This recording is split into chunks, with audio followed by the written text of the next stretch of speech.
qu'est-ce que c'est que faire un catalogue?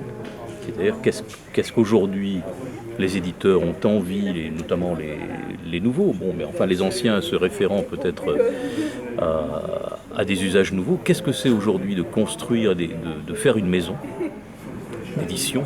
On l'a fait à partir de, je vais reprendre le terme que vous avez employé en 81, la première fois qu'on s'est vu, que Jean-Michel nous a amenés à la maison à Verdier, et que j'ai annoncé qu'on allait agrandir la librairie. Vous avez été Bob, peut-être toi aussi, Michou, tout le monde. Oui, mais c'est quel projet, tu vois, quel projet? Bon, moi, ça m'a contraint à réfléchir effectivement à cette notion de projet, mais aujourd'hui, qu'est-ce que c'est le projet d'un éditeur? Je pense que la plupart du temps, le projet d'un éditeur, c'est de publier des coups de cœur. Des coups de cœur, voilà, absolument.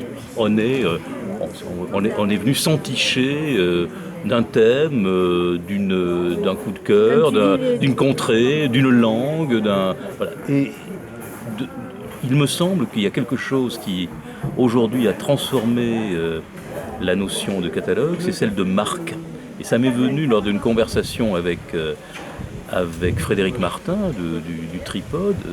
À tous les niveaux, on fabrique un produit issu d'une marque.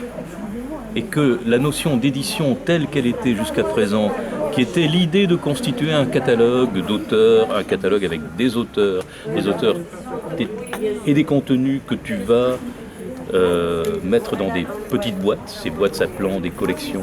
Donc tu vas organiser un univers que tu as en gestation. Tu as une idée, hein, et bon, prenons le cas ici de Verdier qui est un des exemples les plus parlants de ce qui s'est passé depuis une quarantaine d'années de ce point de vue. Bon, il y avait probablement le territoire des 10 paroles, puis il y avait celui d'une littérature, on ne savait pas encore très bien laquelle, puis très vite celui des traductions.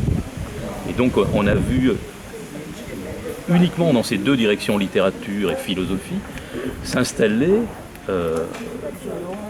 par l'usage des collections, s'installer la construction d'une maison ou d'un territoire. Aujourd'hui, Agone a construit, après on peut ne pas être d'accord avec le contenu, mais Agone a construit un vrai catalogue.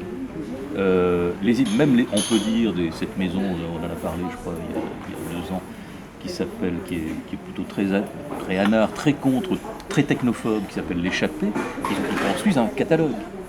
C'est pas tout le monde, mais je crois que par exemple Monsieur Toussaint Louverture, qui a de très beaux livres, je crois qu'il ne construit pas un catalogue, il construit une baraque, voilà. Mais c'est pas non plus péjoratif, je pense qu'on voit les choses autrement. En tout cas, il faut trouver les moyens que le lieu où tu vas t'installer, qui s'appelle la librairie, reconnaissent. Or, aujourd'hui, les libraires, ils ont plus l'usage d'une reconnaissance par des effets, et des effets singuliers, que par des effets organisés, stratifiés.